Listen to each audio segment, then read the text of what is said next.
அடுத்ததாக நமது சங்கத்தின் செயலாளர் ஐயா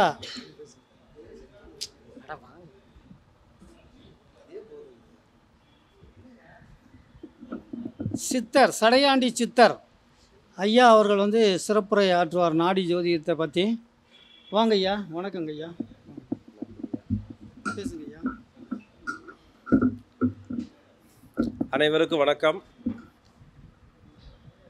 வாழப்பாடி ஜோதிட ஆராய்ச்சியாளர் நல சங்கத்தின் 32வது மாதாந்திர கருத்தரங்கு வந்திருக்கும் அனைவருக்கும் வணக்கங்களும் நமஸ்காரங்களும் சொல்லிட்டு, இப்போ எதை பற்றி பேச போகிறோம் அப்படின்னா, திருமணம் சார்ந்த கேள்விகள். எவ்வளோ கேள்வி இருக்குது, எவ்வளவோ பதில்கள் இருக்குது. திருமணத்துக்கு மட்டும் ஒரு தீர்வடையாத டென்ஷன், ப்ரெஷர் இருந்துக்கிட்டே இருக்குது. ஒவ்வொரு கேள்வியாக கேட்குறாங்க. ஒரு வரன் வருதுன்னா எங்கேருந்து வரும், எப்படி வரும், யாரா வரும், வேலைக்கு போகிற இடத்துல கல்யாணம் முடிக்குவாங்களா, அவங்க சூழல் என்னவா இருக்குது, 1 by 1 வெளிநாட்டு மாப்பிள்ளை வருமா, தூரத்துலேருந்து வருமா, பக்கத்துலேருந்து வருமா, எத்தனை கேள்விகள் இருக்குது. அத்தனை கேள்விக்கும் ரொம்ப ஈஸியாக, ஏன்னா நான் ரொம்ப இழுத்து பிடிச்சி வளவளா கொலக்குலான்னு என்ன கொண்டு போக தெரியாது. இந்த நாடியில் கிரகத்தை மட்டும் பார்த்த உடனே ஈஸியாக பலன் சொல்கிறது எப்படி? ஒரு மேரேஜ் நடக்குது, டக்குன்னு இப்போ அதை கோச்சிக்க வேண்டாம். ஒரு சிலர் ஜாதகத்தை பார்த்துட்டு இருக்கும்போது தசை புத்தி அந்தரம் இன்னும் எவ்வளோ சூட்சமங்களான விஷயங்கள்லாம் தேடி பிடிச்சி எடுப்போம். அது எப்போது ரொம்ப பொறுமையாக அமைதியாக ஜாதகம் கொடுத்துட்டு வெயிட் பண்ணி பார்க்குறவங்களுக்கு. நம்ம டெய்லி ஒரு 10 பேர் ஆஃபீஸில் உட்காந்துருப்பாங்க, டக்குன்னு சொல்லியா நகத்து இன்னும் 2 மணி நேரம் பேசிகிட்டு இருக்கிற ஒரு ஜாதகத்துக்கு அப்படிங்கிற ஆளுகள்கிட்ட போய் பேசுகிறதுக்கு முடியவே முடியாது. அவசரத்துக்கு, அதாவது எவ்வளோ அவசரம் இருக்கோ அவ்வளவுக்கு நம்ம வந்து ஷார்ப்பாக பலன் சொல்ல முடியும் அப்படின்னா நாடி ஜோதிடத்தில் ஈஸியாக பலன் வந்துக்கிட்டே இருக்கும். அதில் எது இருக்குது அப்படின்னு பார்த்தீங்கன்னா, கிரகத்தை மட்டும் வரிசைப்படுத்த கற்றுக்கிட்டிங்கன்னா, நாடி ஜோதிட விதிப்படி கிரகத்தை வரிசைப்படுத்த கற்றுக்கிட்டிங்கன்னா அழகாக பலன் சொல்லலாம். அதில் இன்றைக்கி கோச்சார கிரகங்களை இணைச்சிங்கன்னா அழகாக பலன் சொல்லலாம். அது எந்த அளவுக்கு நமக்கு அந்த பொறுமை, அந்த நுணுக்கம், அந்த நாடி ஜோதிடத்தில் எவ்வளோ நுணுக்கம் இருக்குதோ அந்த அளவுக்கு ஈஸியாக ஓடிட்டே இருக்கலாம். அதில் இப்போ ஒரு உதாரணத்துக்கு திருமணம் நடக்கணும், அதுக்கு விதி என்ன? திருமணம் நடக்கணும்னு சொன்னீங்கன்னா ஒரு ஜாதகத்தில் அந்த எளிமையாக, இப்போ இவருக்கு திருமணம் நடக்குமா முதல்ல ஒரு கேள்வி வரும். இப்போ குருன்னா ஜாதகர், அந்த ஜாதகருக்கு 1-9 2-12 நெருக்கமாக மங்களக்காரகன் செவ்வாய் இருக்கணும். மனைவி காரகம் அப்படின்னா அந்த சுக்கிரன் இருக்கணும். கர்மகாரகன் அப்படின்னா அந்த சனி பகவான் இருக்கணும். இவங்க இல்லாமல் அவருக்கு மேரேஜ் சீக்கிரம் அமையுமா லேட்டாக அமையுமாங்கிறது இதை வச்சு பார்த்துடலாம். அப்போ முதல்ல மங்களக்காரகன் சுக்கிரன், அடுத்து சனி. இது ஒரு ஆண் ஜாதகத்துக்கு. ஒரு பெண் ஜாதகமாக இருந்தால் அந்த பெண் சுக்கிரன், ஆணுக்கு எடுத்து அந்த இன்னொரு கணவன் வரணும் இல்லையா, அப்போ செவ்வாய் தான் ஆண் கிரகம். அப்போ அவர் செவ்வாய் ப்ளஸ் அங்கே மங்களத்தை கொடுக்குறாரு அப்படின்னா அதே மாதிரி சனி கர்மாவை கொடுக்கணும். இப்போ இந்த லிங்க் அங்கே வந்துடணும். அப்போ குரு பலன் இருக்குதான்னு பார்க்குறப்ப அந்த குரு வந்து அந்த இடத்துல ஜாதகத்தில் நல்லா இருந்தாருன்னா ஈஸியாக கல்யாணத்துக்கு பொருத்தத்துக்கு வந்துடும். இது ஒன்று. அடுத்தது இது வந்து அவங்க பிறந்த கால ஜாதகத்தில் கரெக்டாக இருக்கா செக் பண்ணிடலாம். லேட் மேரேஜ் ஆகணும் அப்படின்னா ஒன்றும் இல்லைங்க, இந்த சுக்கிரன் இந்த குரு இவங்களுக்கு நடுவில் ராகு கேது இருப்பாங்க. சுக்கிரன் இருக்கும், ராகு இருக்கும், அடுத்தது குரு இருப்பார். இப்படி வந்துருச்சுன்னா பாருங்கள் மேரேஜுக்கு லேட் ஆகும். செவ்வாய், குரு, அதே மாதிரி சுக்கிரன், சனி, இந்த 4 கிரகத்தோடையும் பிரிவினை அந்த டிகிரி வைஸாக பிரித்து பார்க்குறப்ப ஆர்டராக போடும்போது நடுவில் ராகுவோ கேதுவோ இருக்குதா, தாமத திருமணம் எடுத்து வச்சுக்கலாம். அது ஒன்றும் பெரிய ரிஸ்கே கிடையாது. அடுத்ததாக பார்த்தீங்கன்னா இது ஆணுக்கும் பெண்ணுக்கும் 2க்குமே. இப்போ ஒரு உதாரணத்துக்கு சொல்கிறேன் பாருங்கள். இப்போ ராகு வந்து தடை தாமதம்னு சொல்லியாச்சு, அது வழியாகவும் திருமணம் நடக்கும். எப்படி? இப்போ ஒரு சுக்கிரன் இருக்குது ஒரு பொண்ணுக்கு, சுக்கிரனுக்கு அப்புறம் ராகு, ராகுக்கு அப்புறம் செவ்வாய் இப்படி இருக்குன்னு வச்சுப்போம். இந்த ராகு வந்து செவ்வாயை கடந்து வந்திருக்கணும், அல்லது செவ்வாய் ராகு கடந்து போயிருக்கும். கரெக்டுங்களா? இப்போ இந்த பொண்ணு அதை நோக்கி போகிறச்ச இந்த பொண்ணுக்கு இந்த செவ்வாய் ராகு காம்பினேஷன்லேயே மாப்பிள்ளை அமையலாம். எப்படி அமையும்? செவ்வாய்னா கணவர், ராகுன்னா வெளிநாடு, வெளிநாட்டு மாப்பிள்ளை அமையலாம். அதே மாதிரி நாடி ஜோதிடத்தில் ராகு அதர் கேஸ்ட்டை சொல்லும். அப்போ அதுவும் என்ன ஆகுங்க, அதர் கேஸ்ட்டில் மேரேஜ் பண்ணிக்கிறதுக்கு வாய்ப்பு நிறையா கொடுத்துரும். அப்போ இந்த பொண்ணுக்கு விருப்பப்படுற விஷயம் அங்கே தான் இருக்கும். அடுத்தது இந்த ராகுன்னா பரம்பரை சொத்துல இல்லாமல் தாத்தா வீட்டில் பாட்டி வீட்டில் வளருவாங்கல்ல, தாத்தா தானே ராகு. தாத்தா வீட்டில் ஒரு பையன் வாழ்கிறான், வளர்ந்துட்டு இருக்கிறான் அப்படின்னா அந்த தாத்தா வீட்டிலையே இருந்துக்கிட்டு ஜீவனம் பண்ணுற பையனை பிடிக்கும் இந்த பொண்ணுக்கு. அப்போ இந்த மாதிரியும் வரும். அடுத்தது பார்த்தீங்கன்னா இந்த ராகு தான் ஹாஸ்டல். ஏன்னா சொந்த இடம் இல்லாமல் ஹாஸ்டல் போயிட்டீங்கன்னா ராகு தான் சென்ட்ரல் ஜெயில், பெரிய ஜெயில், பெருசெல்லாம் ராகு. இப்போ ஒரு ஸ்கூலு காலேஜ் ஹாஸ்டல் இருக்குன்னா எப்படி பெருசாக இருக்குங்களா, சின்னதாக இருக்குங்களா? பெருசாக தான் இருக்கும். அப்போ இந்த ஹாஸ்டலில் அந்த பையன் படிச்சுட்டு இருக்கிறான்னா அந்த பையனுக்கு இந்த பொண்ணு பிரியப்படுவாங்க. அடுத்தது பாருங்க, கோச்சிக்கப்படாது, இந்த ராகு தான் சரக்கு, சரக்கு அடிச்சுட்டு ஊரை சுற்றிட்டு இருப்பான். ஏன்னா இந்த செவ்வாய் ராகு காம்பினேஷன், சரக்கு அடிச்சுட்டு ஊர் சுற்றிட்டு இருப்பான், அவனோட லவ் பண்ண அந்த பொண்ணு. அடுத்தது ஜெயிலுக்கு போனவெல்லாம் இருப்பான். இந்த செவ்வாய் ராகு காம்பினேஷன் நான் சொன்ன அமைப்பு பாருங்களேன், சுக்கிரன் அதுக்கு அடுத்தது டிகிரியில் அந்த வரிசைப்படி ராகு செவ்வாய், அல்லது இந்த காம்பினேஷனில் செவ்வாய்க்கு அப்புறம் ராகு. இந்த ரெண்டு காம்பினேஷன் எப்படின்னு எடுத்துக்கலாம். ஒன்று செவ்வாயை கடந்து ராகு இருப்பார், இல்லை ராகு கடந்து செவ்வாய் இருப்பார். இந்த ரெண்டு காம்பினேஷன் எடுத்து பார்த்தீங்கன்னா இப்போ சொன்ன எத்தனை வெரைட்டி இருக்குது. அப்போ தடை இருக்கும். அது யாருக்கு? நல்லா படித்த பொண்ணுக்கு, ஒரு கௌரவமான குடும்பத்தில் இருக்கிறவங்களுக்கு எது இருக்கும்? தடை இருக்கும். எனக்கு மாப்பிள்ளையே அமையலைங்க, அது அவைகளுக்கு. ஆனால் ஈஸியாக யாருக்கு அமையும்? அதே விஷயம் என்ன சொன்னோம், சரக்கு அடிக்கிற புருஷன். அப்போ செவ்வாய் ராகு குடிகார மாப்பிள்ளையாக அமைஞ்சிருவான், வெளியே காட்டிக்கிட மாட்டான், ஜெயிலுக்கு போனவன் வந்துடுவான். அடுத்தது யார் கிடைக்கிறா? ஹாஸ்டலில் வளர்றவன் கிடைப்பான். அடுத்தது யார் கிடைக்கிறா? அந்த ராகுவோட தன்மையில் பாட்டி வீட்டில் தாத்தா வீட்டில் வளர்றவன் கிடச்சிருவான். அப்போ அந்த கேரக்டர் பார்த்தீங்கன்னா நீங்கள் அழகாக புட்டு வச்சிடலாம், இவன் தான் கிடைக்குவான். வெளிநாட்டு மாப்பிள்ளை கிடைப்பான், வெளிநாட்டு மாப்பிள்ளைன்னு கூட சொல்ல முடியாது. இன்றைக்கி அதேமாரி ராகு தான் கேமு, இன்றைக்கி ஃபேஸ்புக்கு வாட்ஸ்அப்பு இது எல்லாத்துலேயும் வர்றது காற்று அலைகள். ராகு தான் வந்து இந்த சுழற்சி முறையை சொல்கிறவர். அப்போ என்ன ஆகுங்க, ஃபேஸ்புக்கில் பார்த்து லவ் பண்ணேன், யூடியூப்பில் பார்த்து லவ் பண்ணேன், இதில் இன்னும் நிறைய கேரக்டர் சொல்கிறாங்க இல்லையா, அந்த மாதிரி வரக்கூடிய அமைப்பு இந்த சுக்கிரனுக்கு அப்புறம் ராகு செவ்வாய் எந்த அமைப்பில் வந்தாலும் இதை தரும். தடை பிரச்சனைக்குரியது இந்த அமைப்புகளில் பூராத்துக்கும் என்ன, சுக்கிரனுக்கு அப்புறம் ராகு செவ்வாய் இந்த அமைப்பு வரவங்களுக்கான அமைப்பு இந்த கேரக்டரில் அனைத்தும் இருக்கும். அப்போ திருமணத்துக்கு தடையும் கொடுக்கும் பிரச்சனையும் கொடுக்குற கிரக அமைப்பு இதுதான். அடுத்தது திருமணத்தில் காதல் மேரேஜ் எப்படி வரும்? ஏன்னா இப்போ ஒரு அமைப்பு சொல்லியாச்சு, இது சிக்கல் உடையது. இப்போ அடுத்தது காதல் திருமணம் எப்படி வரும்? இப்போ இதே சுக்கிரனை எடுத்துக்கலாம் ஒரு பெண் ஜாதகத்துக்கு. இந்த பெண் ஜாதகத்தில் சுக்கிரனுக்கு அப்புறம் புதனும் கேதுவும் செவ்வாயும் குருவும் மிங்கில் ஆகிறாங்க, சனி மிங்கில் ஆகிறாங்கன்னா காதல் திருமணம் வெற்றி அடையும். ஏன்னா காதலுக்கு காரகம் புதனும் கேதுவும் தான். புதன் வந்து அந்த மன ஓட்டத்தை சொல்லி அந்த அன்பை சொல்கிறது பரிமாறிக்கிறதெல்லாம் கொண்டு வந்துடுவார்.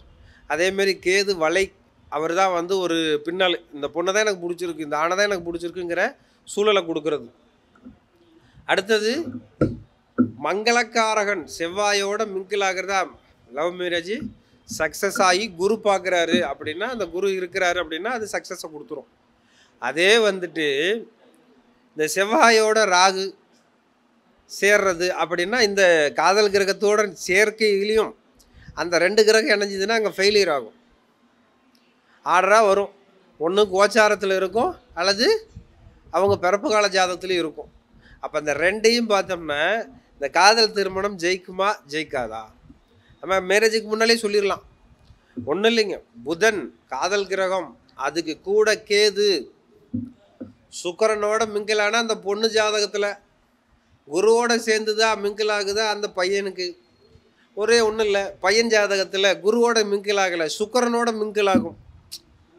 அப்போ என்ன ஆகும்? ஏற்கனவே அந்த பொண்ணு காதல் திருமணம் பண்ணுறக்கு போய் பிரச்சனையாகி நின்று போயிருக்கும். அந்த பொண்ணு தான் இவருக்கு மனைவியாக வரும்னு சொல்லலாம். அதை இவர் என்ன பண்ணுவார்? இல்லை இல்லை தப்பு, நான் ஒத்துக்கிட மாட்டேன் அப்படிலாம் சொல்லுவாங்க. அவங்க ஜாதகத்திலேயே யார்? ஒரு ஆண் ஜாதகத்தில் சுக்கிரனுக்கு அப்புறம் புதனும் கேதுவும் இருந்ததுன்னா அவருக்கு மேரேஜ் ஆகிறதுக்கு முன்னால் அந்த பொண்ணு இன்னொருத்தரை லவ் பண்ணி அது மைனஸ் ஆகி பிரச்சனையாகி வந்ததுக்கு பின்னால் தான் இவரை மேரேஜ் பண்ணிக்கும். அதை நான் எவ்வளவோ முறை சொல்லியிருக்கேன், எவ்வளவோ முறை நடைமுறையில் பார்த்துட்டு இந்த மாதிரி ஜாதக அமைப்பு தான் வந்திருக்குதுன்னு சொன்னவங்களும் நிறையா இருக்காங்க. ஏன்னா எனக்கு ஃபிக்ஸட் இதெல்லாம். ஒரு காதல் திருமணமா எப்படி எடுக்கணும், அது ஏற்கனவே ஆயிருக்குமா எப்படி எடுத்துக்கலாம். இப்போ இதே வந்து ஒரு பொண்ணு ஜாதகத்தில் பையன் லவ் மேரேஜ் பண்ணிட்டு வருவானா? ஏன்னா ஜாதகத்தில் பெண்கள் ஜாதகத்துலேயும் கேட்பாங்க இல்லையா, இந்த பையன் ஒழுக்கமான பையனா அல்லது வேறு ஏதாவது தப்பு பண்ணிட்டு வந்திருப்பானா அப்படின்னா, ஒரு பெண் ஜாதகத்தில் செவ்வாய் இருக்கிற வீட்டில் இருந்து அவருக்கு 1-5-9 2-12 யார் செவ்வாய்க்கு கேதுவும் புதனும் கனெக்ஷன் வந்துட்டாங்கன்னா ஆல்ரெடி இந்த பொண்ணுக்கு அந்த பையனை மேரேஜ் பண்ணி வைக்கிறோம்னு சொன்னாக்கா அவன் ஏற்கனவே லவ் பண்ணி தோற்று போனவனாக தான் இருப்பான் அல்லது லவ் பண்ணி இருப்பான் அப்படிங்கிறத தெளிவாக சொல்லிடலாம். அப்போ ஒரு காதல் திருமணத்துக்கு ரூல் இதில் தான் இதை நம்ம ஃபாலோ பண்ணி பார்க்குறோம். ஏன்னா இதில் இன்னொரு வகையை சொல்லிடுறேன். நிறைய பேர்த்துக்கு நாடி ஜோதிடத்தில் அந்த ரூல் தெரியாமல் நிறைய நம்மளை போட்டு டிஸ்டர்ப் பண்ணுறாங்க. ஏன்னா ஜோதிட நண்பர்களே கேள்வியாக கேட்குறாங்க. அதை முதல்ல ரூல்ஸை தெரிஞ்சுக்கிட்டா ஓகே. ஏன்னா இப்போ குருவுக்கு 6ல் சுக்கிரம் இருக்கும். குருவுக்கு 6ல் சுக்கிரம் இருக்குதுன்னா, எப்பா குருவுக்கு 6ல் சுக்கிரம் இருக்குது, அது 2 பிரச்சனையாக இருக்குமே அப்படிம்பாங்க. நான் என்ன சொல்லுவேன், குருவுக்கு 6ல் இருந்ததுன்னா திரிகோணத்தில் தனக்கு 9வது வீட்டில், இப்போ குரு ஒரு வீட்டில் இருக்கார், இப்போ கும்பத்தில் குரு இருக்கார், சுக்கிரன் கடகத்தில் இருக்கார் அப்படின்னா நம்ம என்ன சொல்லுவோம், 2 6-8 இருக்குது அப்படிம்போம். நான் என்ன சொல்லுவேன், 6-8 இல்லை, குருவுக்கு 2ல் சுக்கிரம் இருக்காரும்போம். ஏன்னா அந்த கடகத்தில் இருக்கிற சுக்கிரன் திரிகோணத்தில் 9ஆம் இடத்தையும் வச்சு பார்ப்போம். அப்போ குருவுக்கு 2ல் இருக்கிறதுனா ஈஸியாக கல்யாணம் வரும் அப்படிங்கிறது ரூல் இருக்குது. நம்ம அதை தெரிஞ்சிக்காம 6-8 இருக்குது, உனக்கு என்ன தெரிஞ்சுக்கிட்டியா, அதை எப்படி புரிஞ்சுக்கிட்டேன், ஆர்டராக நம்ம வரிசைப்படுத்துறது எப்படி? ஒன்றும் இல்லை, ஒவ்வொரு கிரகம் இருக்குது ஒரு ராசியிலன்னா ஒரு ராசிக்கு 30 டிகிரி ஆவரேஜாக வச்சுக்கிறோம். அதில் எத்தனை டிகிரியில் நிற்கிது அதை வரிசைப்படுத்தினீங்கன்னா 1/1 4 திரிகோணம், 4 திரிகோணத்தையும் எடுத்து லைன் பண்ணிங்கன்னா இத்தனை டிகிரி 1/1 அடுக்குனிங்கன்னா 9 கிரகத்தையும் அடிக்கிடலாம். இந்த 9 கிரகத்தையும் வட்டமாக்கிருங்க. ஏன்னா இப்போ சூரியன்லேருந்து ஆரம்பிக்கிறீங்கன்னா அப்படியே திருப்பி வந்தீங்கன்னா ராகுக்கு இதோட முடிச்சுக்கிங்க. வட்டமாக இருக்குது, இது இவரை தொடுறார், அவர் அடுத்தது அடுத்த கிரகம் தொடுது, அடுத்த கிரகம் அடுத்த கிரகம்னு சொல்லிட்டு இந்த 9 கிரகத்தையும் வளைச்சி ரவுண்ட் பண்ணிட்டீங்கன்னா 1/1 எல்லா கிரகங்களையும் நீங்கள் வரிசைப்படுத்திடலாம். வரிசைப்படுத்திட்டீங்கன்னாவே எந்த கேள்வி வருது, இப்போ கேள்வி நம்பர் 1 என்ன, இவருக்கு திருமணம் ஆகுமா? ஃபஸ்ட்டு ரூல் சொல்லியாச்சு. இவருக்கு திருமணத்தில் மாப்பிள்ளை எப்படி இருப்பார்? அடுத்து சொல்லியாச்சு. அடுத்த கேள்வி லவ் மேரேஜ் வருமா? அடுத்து சொல்லியாச்சு. அப்போ இது மாதிரி 1/1 கேள்விகளை கேட்க அல்லது நம்மளாவே கேள்விகளை அவருக்கு பதிலாக சொல்ல முடியும். ஏன்னா நம்ம பார்த்தோன்னே தெரிஞ்சுக்கலாம். இவருக்கு மேரேஜ் சிக்கல், எப்படி சிக்கல்? செவ்வாய் சனி சேர்க்கை இருக்குது, செவ்வாயோட கேது சேர்க்கை இருக்குது அப்படின்னா இந்த செவ்வாய் தான் மங்களகாரியத்தை சொல்கிறது. அப்போ மங்களகாரியத்தில் சிக்கல் வரும். எப்படி வரும்? மேரேஜுங்கிறது வந்து வேறு, மங்களகாரிங்கிறது வேறு. என்ன கணக்கு? மேரேஜ்னால் நம்ம சைடில் என்ன செய்கிறோம்? எல்லாத்துக்கும் பந்தல் போட்டு ரேடியோ கட்டி பத்திரிக்கை வச்சு அழைப்பை கொடுத்து சௌகரியமாக பண்ணுறதுக்கு பேர் தான் திருமணம். ஒருத்தையும் கூட்டிகிட்டு ஓடி ஒரு லவ் மேரேஜ் பண்ணுறாங்கிற பேரில் ஒரு மரத்துக்கடியில் வச்சு தாலியை கட்டினானா அதுக்கு வந்து மங்களகாரியம்னு நான் ஏற்றுக்கிறது இல்லை. ஏன்னா அதுக்கு விஷயம்தான். ஆனாலும் கூட அது திருட்டு கல்யாணம்னு பேர் வச்சுடுறோமா இல்லைங்களா? ஆமாம் தானே சார்? அப்போ சௌகரியமாக பண்ணுறது தான் நல்ல விஷயம். இப்போ செவ்வாயோட ராகு சேருது. ராகு தான் வெளியூர் வெளி மாநிலம்னு சொன்னோம். செவ்வாயோட ராகு சேர்ந்த ஜாதகங்களை பூரா பாருங்கள், வெளியில் போய் கல்யாணம் பண்ணுவேன். நானே சொல்லி கொடுத்துருக்கேன். ஏன்னா மங்களகாரகன் ராகுவை தொடுறாரா ஆற்ற கடந்து கல்யாணம் வைங்க. கேது கதைதாங்க. ஏன்னா அது ரெண்டுமே தடை கிரகம். அப்போ அந்த தடையை நிவர்த்திப்படுத்துறதுக்கு நம்ம உருவாக்கிக்கணும். இப்போ அந்த மாதிரி ஜாதகம் வருதா, அதுக்கு தகுந்த மாதிரி அமைப்புகளை ரெடியாக ஜாதகம் பார்த்து 45, 44, 43, 35 அப்போல்லாம் கேட்பாங்க. ஒரு இப்போ என்ன சமயத்தில் கூட ஒருத்தர் கேட்டார், நம்ப மாட்டீங்க. அவருக்கு தனுசில் கேது, விருச்சகத்தில் செவ்வாய், ரிஷப லக்னம். ரிஷப லக்னத்துக்கு 7ல் செவ்வாய் இருக்குது, 8ல் கேது இருக்குது. அது அப்படியே கூட குறைய பார்த்தீங்க. அவருக்கு 43, 44 ஆகுது. அப்போ தனுசில் கேது எந்த வருஷம் இருந்தாருன்னு கணக்கு போட்டுங்க. அது 82, 83 இருக்குன்னு நினைக்கிறேன். இப்போ வரைக்கும் கல்யாணம் ஆகலைங்க. இல்லை, அது எனக்கு சரியாக ஞாபகம் இல்லை. நான் என்ன பார்த்துக்கிட்டே இருக்கிறதுனால 82, 81 அந்த ரேஞ்சுக்குள்ளே தான் இருக்கும். ஏன்னா அந்த இடத்துல கேது அப்போ இருந்தார். செவ்வாய் அடுத்து தான் இருக்குது. 7ஆம் அதிபதி ஆட்சி பலமாக இருக்குதுன்னு நம்ம சொல்லுவோம். 8ல் கேது இருக்குது. வந்த கேள்வி என்ன தெரியுமா கேட்டேங்க? இப்போ வரைக்கும் உனக்கு மங்களகாரியம் எதுவும் நடக்காதியா? மங்களகாரியன்னு ஒன்று கூட நீ செய்ய முடியாது. நம்ம வேலூரில் துணி கடையில் வேலை பார்க்குறாப்புல, எந்த இதுவுமே இல்லை. செவ்வாயோட காரகம் அத்தனையும் அவுட்டு. என்ன, காடு வீடு சொத்து சொகத்தில் எல்லாம் கேஸாக இருக்கும். பாகப்பிரிவினை பண்ண முடியாது, பிரச்சனையாக இருக்கும். நீ என்னைக்கு பிறந்தியா அன்னையிலிருந்து இருக்கியா? அப்போ அப்படின்னு சொன்ன உடனே இது வரைக்கும் அவங்க தாத்தா காலத்திலேருந்தே பங்கு பிரியலை. அப்போ ஒரு சொத்துக்கு காரகம் செவ்வாய். அடுத்தது பல்லுக்கு காரகம் என்ன சொல்லுவாங்க? செவ்வாய் தான். பல்லில் பிரச்சனை இருக்குதியா அப்படின்னா அவன் பல்லு காட்டுறான், 3 பல்லு முன்னாலேயே இல்லை. என்ன சொத்த பல்லு. செவ்வாய்க்கு எது இல்லை, எனக்கு அந்த 2 கிரகத்துக்கு மட்டும் விளக்கம் சொல்கிறேன். அடுத்தது இப்போ இந்த செவ்வாய் வந்து மங்களகாரியம். எப்போ வீடு கட்ட முடியாது, வீடு கட்டினாலும் பால் காய்ச்ச முடியாது அப்படின்னா அவன் சொல்கிறான், 20 வருஷத்துக்கு முன்னால் வீடு கட்டணும், இன்னைய வரைக்கும் பால் காய்ச்சல, அப்படியே கிடக்கு அப்படிங்க. எவ்வளோ பெரிய கஷ்டம் பாருங்க. அதே மாதிரி அந்த செவ்வாய்க்கு அண்ணன் தம்பின்னு சொல்லுவோம் இல்லைங்களா, உடன் பிறந்தவர்கள். மொத்தம் 3 பேர் ஆம்பளை பிள்ளை பிறந்திருக்காங்க, பொம்பளை பிள்ளை யாரும் இல்லை. இந்த 3 பேரும் ஒரே நேரத்தில் ஒரே டயத்தில் ஒரு வீட்டில் இருந்ததா சரித்திரமே இல்லைங்கிறாங்க. அண்ணன் வந்தால் தம்பி ஓடிடுவான், தம்பி வந்தால் அண்ணன் ஓடிடுவான், மாறி மாறி மாறி வாழ்க்கை நடத்துகிறாங்க. அப்போ எந்த அமைப்புலேயுமே அது ஒத்து வர மாட்டேங்குது. மற்ற கிரகங்களோட தாக்கம் அதிகமாக அதிகமாக பாவக ரீதியானது நம்ம நட்சத்திரம் மற்ற விஷயத்தை எல்லாத்தையும் எடுத்து பார்க்குறப்ப ஒரு தப்பு எவ்வளோ பெரிய பனிஷ்மெண்ட்டை கொடுத்துக்கிட்டே இருக்கு. அப்போ அதை பார்த்து நம்ம பயன்படுறதுக்கு தான் இந்த விஷயம். அடுத்தது திருமணத்திலேயே இன்னொரு டாபிக் இருக்கு. இப்போ வரதட்சணை அதிகமாக கேட்கறது யாரு, கம்மியாக கேட்கறது யாரு? கரெக்ட். ஏன்னா வரதட்சணை அப்படின்னா குரு ராகு காம்பினேஷன் யார் யார் ஜாதகத்தில் இருக்கோ, இப்போ ஒரு பொண்ணு ஜாதகத்தில் சுக்கிரன், அதுக்கு அடுத்தது செவ்வாய், குரு, ராகு இப்படி இருந்துருச்சுன்னா 100% என்ன ஆகும்? வரதட்சணை அதிகமாக கேட்பாங்க. வரதட்சணை கம்மியாக யாரு கேட்பா? குருவுக்கு அப்புறம் கேது, கேதுக்கு அப்புறம் மற்ற சுபகிரகம் அந்த சுக்கிரனோ மற்ற விஷயத்த இருந்ததுன்னா கம்மியாக கேட்பாங்க. அது சிக்கலாகவும் பண்ணும். ஏன்னா அதில் பிரிவினை முதல்ல வரும்.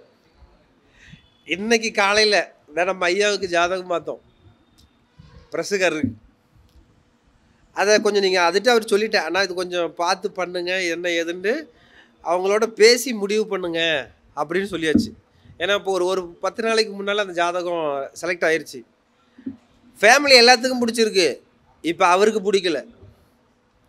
ஏன் காலையில் தான் சொன்னார் ரமேஷ், அவங்க பணம் நிறையா கேட்குறாங்க. இப்போவே மேரேஜுக்கு எத்தனை லட்சம் தருவியான்னு கேட்குறாரு. இப்போ இங்கிட்டுக்கு நடக்கிறது. அப்போ அவர் என்ன சொல்கிறார், அண்ணா வேண்டாம் கொஞ்சம் பொறுமையாக பார்த்துக்கலாம் நான் சொல்லிட்டு வந்துட்டேன். ஏன்னா இப்போவே பைசா எதிர்பார்க்குறாங்கன்னா நாளைக்கு இன்னும் என்னென்ன எதிர்பார்ப்பாங்க.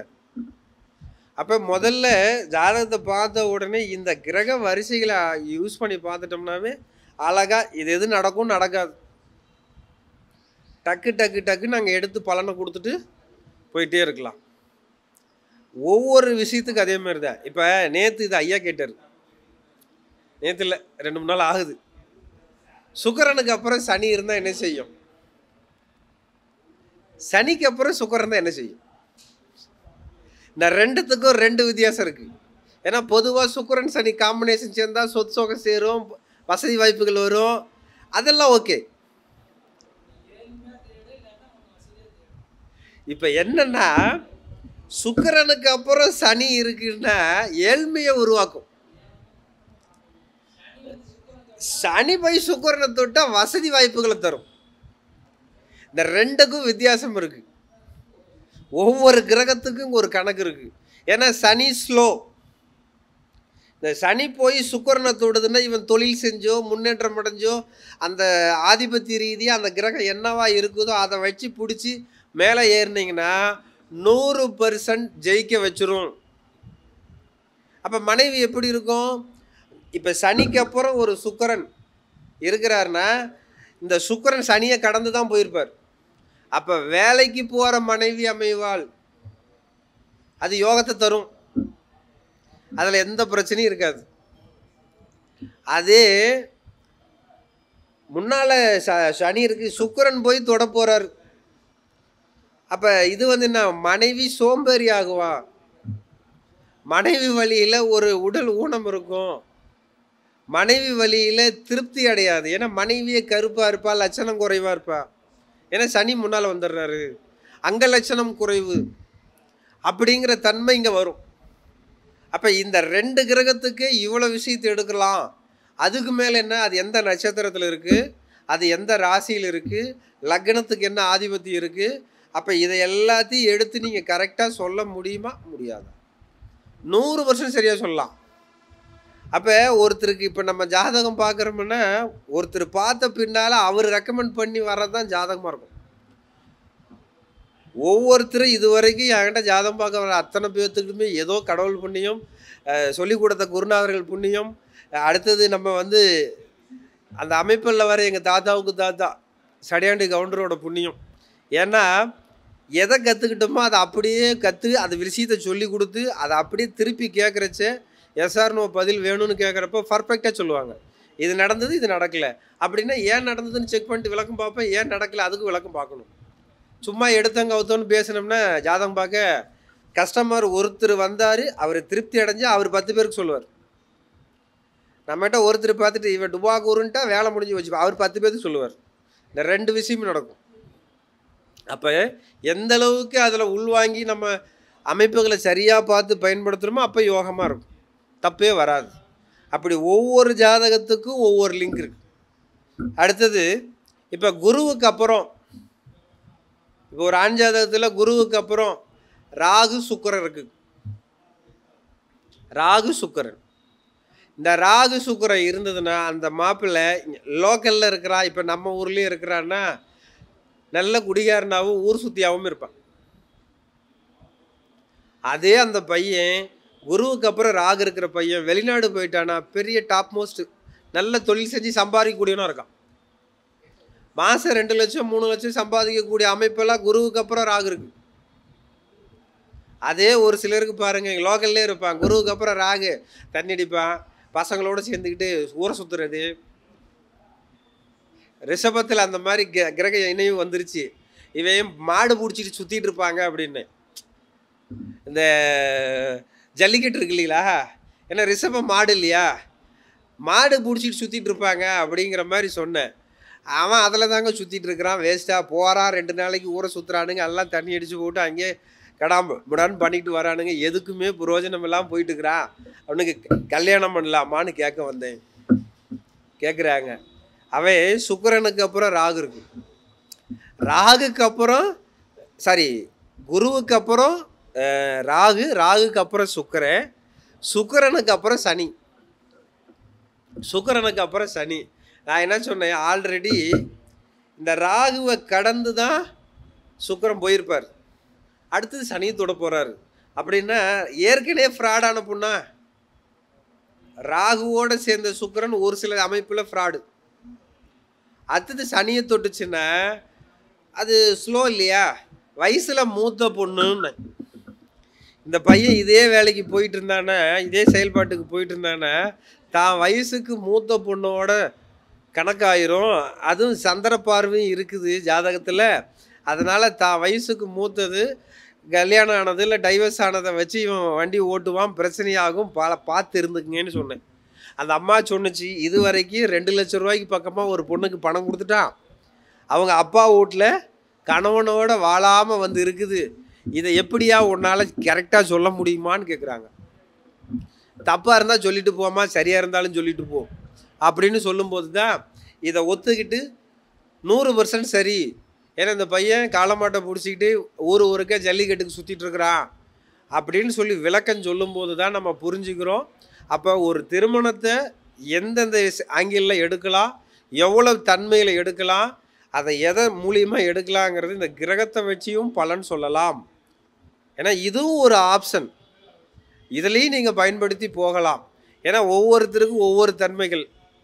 ஏன்னா நாடியில் ஒருத்தர், பராசரர் ஒருத்தர், அது ஒவ்வொரு செக்ஷன்லேயும் ஒவ்வொரு அமைப்பு. இப்போ கர்ணத்தில் பற்றி எடுக்கலாம், யோகத்தை பற்றி எடுக்கலாம், இன்னும் நிறைய இருக்குல்ல நம்ம அமைப்புகளில். இப்போ கேபி எடுக்கிறோம், மற்ற விஷயத்தில் எல்லாத்தையும் எடுக்கலாம். அது யாருக்கு எது வருதோ அதை வச்சு நம்ம ஈஸியாக பலன்னு சொல்லி மக்களுக்கு நல்லது செய்கிறதும் நம்மளுக்கான அமைப்புகளில் சம்பாதிக்கிறதும் சரியாக பயன்படுத்திக்கிட்டால் போதுங்கிறது என்னுடைய தனிப்பட்ட கருத்து.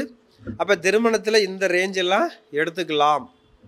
அடுத்ததாக வந்து திருமணத்துலேயே இன்னொரு மைனஸ் இருக்குது. இன்னொரு மைனஸ்னால் என்ன மைனஸ்?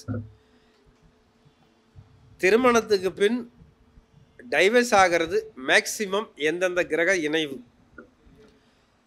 சுக்கிரனுக்கு அப்புறம் கேது, சுக்கிரனுக்கு அப்புறம் ராகு, சுக்கிரனுக்கு அப்புறம் சனி. இதோட இந்த 3 கிரகத்தோடு ராகு கேது சேர்றது இருந்தாலும் தப்பாக நடக்கும்.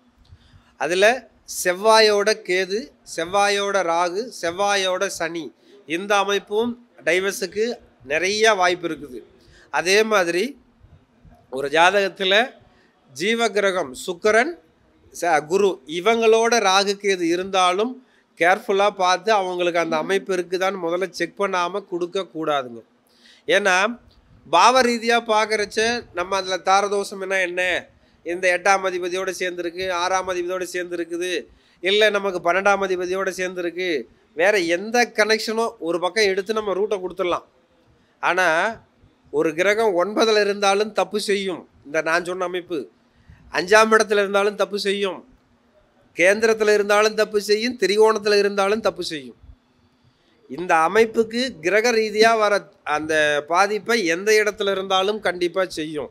அதை என்னென்னா அதை சுபமாக இருக்கா அசுபமாக இருக்கா அதை செக் பண்ணால் போதும். இப்போ சுபமாக இருக்குதுன்னு சொன்னாக்கா ஒரு நடுவில் ஒரு சின்ன பிரச்சனையோடு வந்து அடுத்தது ஒரு லைஃப் நல்லா செட்டில் ஆகி போயிடுவாங்க.